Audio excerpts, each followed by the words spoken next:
Hello. അപ്പോൾ ഇന്നൊരു ഉച്ചയുറക്കമൊക്കെ കഴിഞ്ഞ് എണീറ്റപ്പം ഒരു ഈവനിങ് റുട്ടീൻ എടുക്കാമെന്ന് പ്ലാൻ ചെയ്തു കേട്ടോ. പെട്ടെന്നുണ്ടായൊരു പ്ലാനാണ്. അപ്പോൾ തെജു സ്കൂൾ വിട്ട് വരുമ്പം എന്തെങ്കിലും ഒരു സ്നാക്ക് ഹെൽത്തി ആയിട്ട് ഉണ്ടാക്കി കൊടുക്കണം. അപ്പോൾ അത് നിങ്ങൾക്കും കൂടെ കാണിച്ചു തരാമെന്ന് വിചാരിച്ചേ. അപ്പോൾ ഇപ്പോഴാണെങ്കിൽ ത്രിജുവിന് സ്കൂളുള്ളത് കൊണ്ട് തന്നെ ഇപ്പോൾ ഒരു പണിയൊക്കെ കഴിഞ്ഞിട്ടുണ്ടെങ്കിൽ കുറച്ച് നേരമൊക്കെ ഉച്ചയ്ക്ക് കിടന്ന് ഉറങ്ങും കേട്ടോ. അപ്പോൾ ചോറൊന്നും കഴിച്ചിട്ടുണ്ടായിരുന്നില്ല ഞാൻ. ഇപ്പോൾ നമുക്ക് കുറച്ച് പരിപാടിയുണ്ട്. അപ്പോൾ അതൊക്കെ കഴിഞ്ഞിട്ട് വേണം ചോറ് കഴിക്കാൻ. അപ്പോൾ ഞാൻ ആദ്യം തന്നെ പുറത്തിറങ്ങി നോക്കിയതാണ് കേട്ടോ. കാരണം മഴയും വെയിലും ഇങ്ങനെ മാറി മാറി വരുന്നുണ്ട്. അപ്പോൾ കേട്ടോ നല്ല പപ്പായ പഴുത്തിരിക്കുന്നത് കണ്ടേ. അപ്പം ഞാൻ വേഗം അത് പറിച്ചെടുത്തേ. അപ്പോൾ തനുവിന് കൊണ്ട് കൊടുത്തപ്പോൾ തന്നെ അവന് ഭയങ്കര സന്തോഷമായി കേട്ടോ. അപ്പോൾ ഇത് പെങ്ങളെ മോനാണ് കേട്ടോ. അപ്പോൾ ഹസ്ബൻഡ് ഇവിടെ പോയ സമയത്ത് മോനിവിടെ നിൽക്കാൻ വന്നതാണ്. അപ്പോൾ മോനാണെങ്കിൽ സ്കൂളിൽ പോയതുകൊണ്ട് അവന് ചെറിയ സങ്കടമൊക്കെ ഉണ്ട്. എന്നാലും അവനിവിടെ നിൽക്കാനൊക്കെ നല്ല ഇഷ്ടമാണ് കേട്ടോ. പിന്നെ ഞാനാണെങ്കിൽ വേഗം ആറിയിട്ട് എടുക്കാമെന്ന് വിചാരിച്ചു. ഇല്ലെങ്കിൽ മഴ പെയ്തിട്ടുണ്ടെങ്കിൽ ഇപ്പം നല്ല വെയിലൊക്കെ ഉണ്ട്. ഇനി പെട്ടെന്നാണ് കാലാവസ്ഥ മാറുക.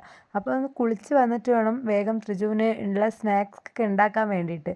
അപ്പോൾ രണ്ടാൾക്കും ഇങ്ങനെയൊക്കെ ഉണ്ടാക്കി കൊടുക്കുന്നത് ഭയങ്കര ഇഷ്ടമാണ് കേട്ടോ. പിന്നെ ത്രിജു സ്കൂൾ വിട്ട് വരുമ്പോഴത്തേക്കും വേഗം അത് റെഡിയാക്കാമെന്ന് വിചാരിച്ചേ. എന്നിട്ട് ചോറ് കഴിക്കാമെന്ന് വിചാരിച്ചു. കാരണം എനിക്ക് എന്തെങ്കിലുമൊക്കെ ഒരു പണിയുണ്ടെങ്കിൽ അത് കഴിച്ച് സ്വസ്ഥമായിട്ടിരുന്ന് ചോറ് കഴിക്കുന്നതാണ് കേട്ടോ ഇഷ്ടം. വേഗം കുളിച്ച് വന്നിട്ട് വേഗം തന്നെ ഒരു വാഴയില എടുക്കാനായിട്ടാണ് കേട്ടോ വന്നത്. ചെറിയൊരു കഷ്ണം മതിയെ. ഞാൻ ഉണ്ടാക്കാൻ പോകുന്നത് നമ്മുടെ റാഗിപ്പൊടിയും കൊണ്ട് ഉള്ളൊരു അടിപൊളി ഐറ്റമാണ്. ഇത് കുട്ടികൾക്കൊക്കെ നന്നായിട്ട് ഇഷ്ടപ്പെടും. പിന്നെ മുത്താറിയൊന്നും കഴിക്കാത്ത കുട്ടിയൊക്കെ ഇങ്ങനെ കൊടുത്തു കഴിഞ്ഞിട്ടുണ്ടെങ്കിൽ അവരത് കഴിച്ചോളും. അപ്പോൾ അതേ കുട്ടിക്കും കുറുക്ക് കുടിക്കാനൊക്കെ ഭയങ്കര മടിയായിരിക്കുമല്ലോ. എൻ്റെ മോനൊന്നും കുടിച്ചിട്ടേ ഇല്ല കേട്ടോ. പക്ഷേ ഇങ്ങനെ ഉണ്ടാക്കി കൊടുക്കുമ്പോൾ അവന് ഇഷ്ടമാണ്. ഞാനിവിടെ റാഗി പൗഡർ എടുത്തിട്ട് അതിലേക്ക് തിളച്ച വെള്ളമാണ് കേട്ടോ ഒഴിക്കുന്നത്. പച്ചവെള്ളം വേണമെങ്കിലും എടുക്കുക. എന്നിട്ട് നല്ല രീതിയിൽ ഉപ്പിട്ടിട്ട് ഒന്ന് കുഴച്ചെടുക്കുക. കുഴച്ചെടുത്തതിന് ശേഷം നമുക്ക് കുറച്ച് ഓയിലും കൂടെ ഒഴിച്ചു കൊടുക്കുക. അത് ഒട്ടാതിരിക്കാൻ വേണ്ടിയിട്ടാണ്. എന്നിട്ട് നമ്മളെ നൂൽപുട്ടൊക്കെ ഇതാക്കുന്ന സേവനാഴിയില്ലേ അതിൽ ഇട്ട് കൊടുക്കുക. എന്നിട്ട് നമുക്ക് ഇത് ചുറ്റിച്ചെടുക്കാം കേട്ടോ ഈ ഒരു ഇലയിലേക്ക്. അതായത് മൂടിച്ചെമ്പിൽ കുറച്ച് വെള്ളം എടുത്തിട്ട് നമുക്ക് ഈ ഒരു ഇല അതിൻ്റെ മുകളിൽ വെച്ച് കൊടുത്തിട്ട് നന്നായിട്ട് ചുറ്റിച്ചെടുക്കുക. ഇല്ലെങ്കിൽ ഒട്ടിപ്പിടിക്കും ആ ഒരു പാത്രത്തിൽ വെച്ചാൽ. എന്നിട്ട് നമുക്ക് ഇതൊന്ന് ആവി കൊള്ളിച്ചെടുക്കാം. ഞാൻ അടുപ്പിലാണ്. ഒരു 10 മിനിറ്റ് കൊണ്ടൊക്കെ റെഡിയായി കിട്ടുന്നുണ്ട് കേട്ടോ അടുപ്പിൽ വെക്കുമ്പോൾ. നമുക്ക് ഗ്യാസിൽ വെക്കണമെങ്കിൽ അത് മീഡിയം ഫ്ലെയിമിൽ വെച്ച് കൊടുത്തിട്ടുണ്ടെങ്കിൽ ഗ്യാസിൽ റെഡിയാക്കി എടുക്കാം. ഞാൻ പിന്നെ വേഗം അതവിടെ വെച്ചിട്ട് തേങ്ങ ചിരവി എടുക്കാനാണ് പോയത്. തേങ്ങ ചിരവി എടുത്തപ്പോഴത്തേക്ക് ഇതിവിടെ വെന്ത് വന്നിട്ടുണ്ടായിരുന്നേ. ആ ചൂടോടുകൂടി നമ്മളതിൽ തൊട്ട് കഴിഞ്ഞിട്ടുണ്ടെങ്കിൽ നമുക്ക് നന്നായിട്ട് പൊള്ളും. കുറച്ച് ചൂട് മാറിയതിന് ശേഷം ഈ തേങ്ങയും പഞ്ചസാരയും കൂടെ മിക്സായിട്ട് നന്നായിട്ടൊന്ന് കുഴച്ച് കൊടുക്കുക കേട്ടോ. അപ്പോൾ അതവിടെ ഇരുന്ന് തണുത്തോളും. ഇനിയിപ്പോൾ ത്രിജു വരുമ്പോഴത്തേക്കും ഞാൻ വേഗം ചോറ് കഴിക്കാമെന്ന് വിചാരിച്ചേ. ഇനിയിപ്പം വേറെ പണിയൊന്നുമില്ല. അപ്പോൾ സ്വസ്ഥമായിട്ടിരുന്ന് ചോറ് കഴിക്കാം കേട്ടോ. അപ്പോൾ സാമ്പാറും അതുപോലെ തന്നെ സോയാബീനുമാണ്. സോയാബീൻ എന്ന് ത്രിജുവിന് കൊണ്ടുപോകാൻ വേണ്ടിയിട്ടും കൂടി ഉണ്ടാക്കിയതായിരുന്നു കേട്ടോ. എൻ്റെ ഫേവറേറ്റ് ആണ് ഈ ഒരു സാമ്പാർ. എനിക്ക് പൊതുവേ എല്ലാ മീനൊന്നും ഞാൻ കൂട്ടൂല. അപ്പോൾ ഇങ്ങനത്തെ സാമ്പാർ ഉണ്ടെങ്കിൽ തന്നെ എനിക്ക് വേറെ ഒന്നും വേണ്ട കേട്ടോ. അപ്പോൾ സോയാബീൻ എൻ്റെ ഫേവറേറ്റ് ആയതുകൊണ്ട് രണ്ടും കൂടെ എടുത്തിട്ട് ആണ് ചോറ് കഴിക്കുന്നത്.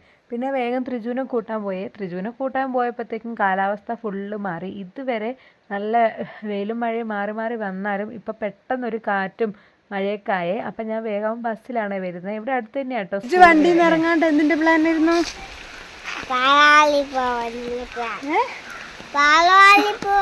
പാലോളിയോ?